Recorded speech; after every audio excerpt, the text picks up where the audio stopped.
ګورو د کروم براوزر درې داسې پټ او د راز سیټینګ درښایم چې اوس هم ډېرو خلکو ته د دغه باره کې پته نشته. هم په خپل کروم براوزر کې دا سیټینګونه اوس معلوم کړئ. دا کله ناکله ستاسو په کار راتلی شي، تاسو یې بیا استعمالولی شئ. کم سیټینګ دي دغه درې واړه درښایم. دغه لپاره به تاسو په خپل موبایل کې کروم براوزر راواړوئ. چې څنګه هم تاسو کروم براوزر راواړوئ، که اوس تاسو غواړئ چې زه دلته څه سرچ کړم او هغه سرچ هیسټري سیو نشي، یعنې تاسو چې څه هم سرچ کوئ هغه دې په ګوګل کې سیو نشي، نو دغه لپاره به تاسو په کروم براوزر کې بره په دې 3 ډاټ کلیک کوئ.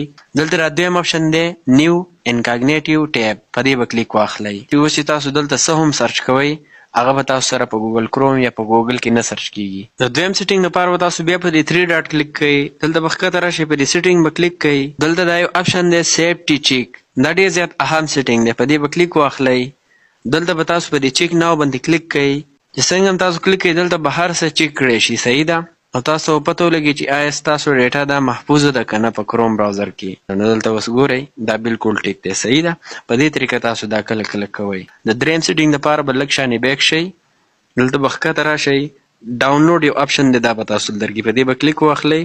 دلته دا دویم آپشن دی آسک ویر ټو سیو فایل، په دې به کلیک واخلئ، دا به آن کوئ.